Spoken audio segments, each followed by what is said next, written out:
अगर इस वीडियो को खोल ही दिए हो तो प्लीज मेरे चैनल को लाइक और सब्सक्राइब करना ना भूलें। तो शुरू करते हैं।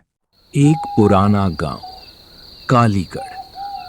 चारों तरफ सूखे खेत, टूटी कच्ची सड़कें, और रात होते ही ऐसा सन्नाटा छा जाता था जैसे पूरा गांव किसी अंधेरी शक्ति की गिरफ्त में हो। पिछले कुछ दिनों से गांव में एक खौफ फैल चुका था। हर रात एक आदमी गायब हो जाता, ना कोई चीख, ना कोई निशान। बस सुबह जमीन पर एक जला हुआ काला दाग दिखाई देता, जैसे किसी आत्मा ने उसे निगल लिया हो। अब गांव के लोग रात होते ही अपने दरवाजे बंद कर लेते थे। कोई बाहर निकलने की हिम्मत नहीं करता था। इसी बीच शहर में रहने वाला अर्जुन अपने गांव लौट रहा था। कुछ ही दिनों पहले उसके पिता की मौत हुई थी और अब उसे अपने पुश्तैनी मकान और जमीन के कागज पूरे करने के लिए वापस कालीगढ़ आना पड़ा था। शाम ढल चुकी थी, आकाश में धुंध फैली हुई थी और सड़कें अंधेरे में डूबती जा रही थी। अर्जुन एक पुराने ऑटो में बैठा गांव की तरफ बढ़ रहा था। ऑटो वाला शुरू से ही चुप था। भाई यार, रात में इतना सुनसान क्यों रहता है? साहब, कोशिश करना रात में बाहर मत निकलना। रास्ता लंबा था और धुंध इतनी घनी कि सामने का रास्ता मुश्किल से दिखाई दे रहा था। अर्जुन ने बाहर झांका। सड़क किनारे खड़े पेड़, खेतों के बीच गुजरती परछाइयां और हवा में फुसफुसाहट जैसी आवाजें, सब कुछ असामान्य लग रहा था। पेड़ों की शाखाएं हवा में ऐसे हिल रही थीं जैसे कोई धीरे धीरे उसका नाम पुकार रहा हो। शहर में ही ठीक था। धीरे धीरे ऑटो गांव के मुख्य चौक पर पहुंचा, लेकिन वहां का दृश्य देखकर अर्जुन के कदम रुक गए। पूरा गांव वीरान पड़ा था। ना कोई दुकानदार, ना कोई आदमी। चौपाल खाली और दूर बैठे कुत्ते लगातार एक ही दिशा में घूर रहे थे। अर्जुन ने ऑटो वाले को पैसे दिए। ऑटो वाला बिना कुछ बोले तेजी से वहां से चला गया। अब अर्जुन अकेला था। वो अपने पुराने घर की तरफ बढ़ा। टूटी सीढ़ियां, जर्जर दीवारें और बंद खिड़कियां उसे बचपन की याद दिला रही थीं। तभी सामने उसे अपनी बचपन की दोस्त नैना दिखाई दी। लेकिन नैना पहले जैसी नहीं थी। उसका चेहरा पीला पड़ चुका था, आंखों के नीचे काले निशान थे और उसकी आवाज कांप रही थी। अर्जुन, इतने साल बाद? हाँ, बस जमीन के कुछ काम थे। लेकिन गांव इतना शांत क्यों है? हर रात यहाँ कोई गायब हो जाता है। कोई आवाज नहीं आती, कोई लाश नहीं मिलती। बस सुबह जमीन पर काला निशान मिलता है। तुम लोग भी ना डरावनी कहानियां बना लेते हो। अगर इसे मजाक समझोगे तो शायद जिंदा नहीं बचोगे। नैना की बात सुनकर अर्जुन मुस्कुराया जरूर, लेकिन उसके दिल में डर उतर चुका था। रात धीरे धीरे गहरी होती जा रही थी। हवा भारी हो चुकी थी और गांव का सन्नाटा अब कानों में चुभने लगा था। अर्जुन पुराने कमरे में बैठा खिड़की के बाहर देख रहा था। धुंध से ढकी गलियों में कभी कोई साया गुजरता, कभी दीवारों के पीछे से फुसफुसाहट सुनाई देती और कभी ऐसा लगता जैसे कोई उसका नाम पुकार रहा हो। उसने खुद को समझाया कि ये सिर्फ उसका वहम है।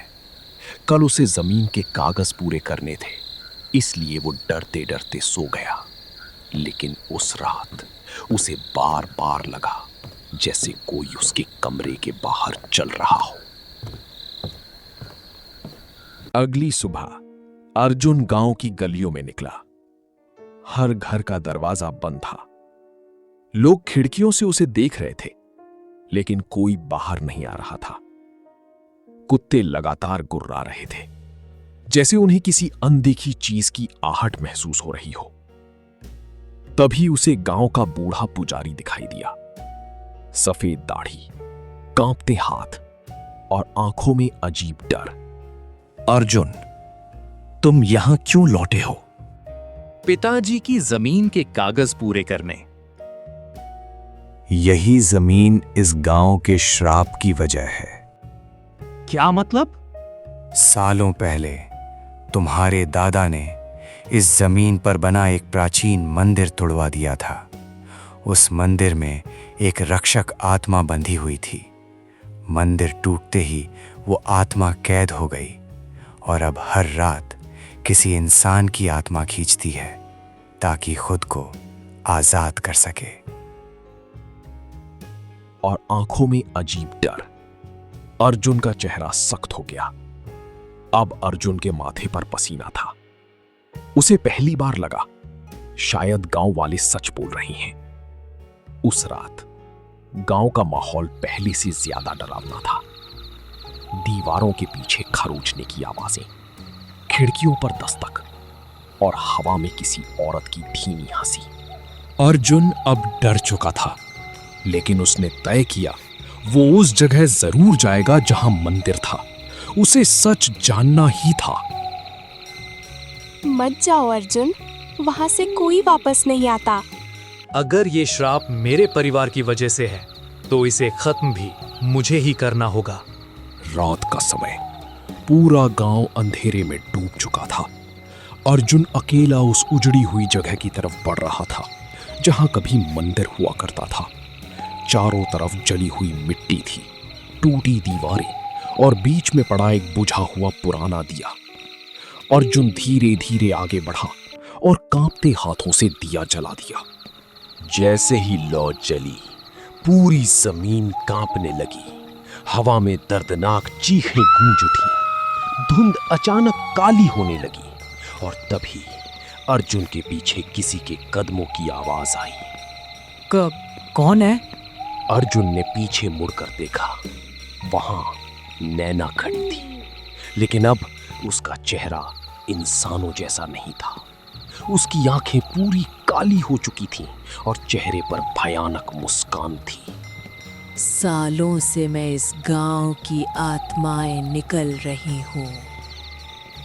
बस इस दिन का इंतजार था।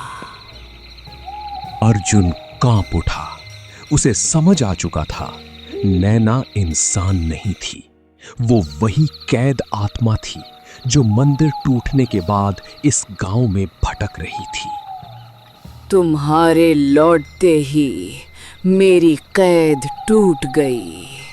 अब तुम्हारी आत्मा मुझे पूरी तरह आजाद कर देगी।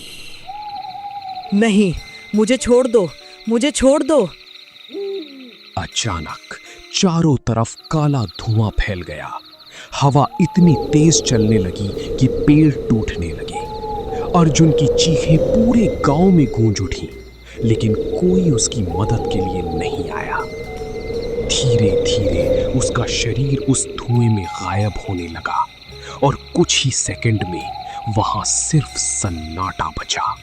अगली सुबह गांव में खबर फैल चुकी थी, अर्जुन भी गायब हो गया।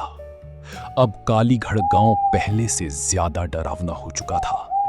धुंध और घनी हो गई थी, सड़कें और सुनसान, और हर रात कोई ना कोई दीवारों पर एक नया साया देखता।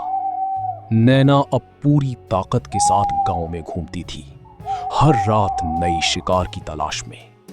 और आज भी अगर कोई आधी रात के बाद कालीगढ़ की तरफ जाता है तो धुंध के बीच एक औरत की आवाज सुनाई देती है। अब तुम्हारी बारी है।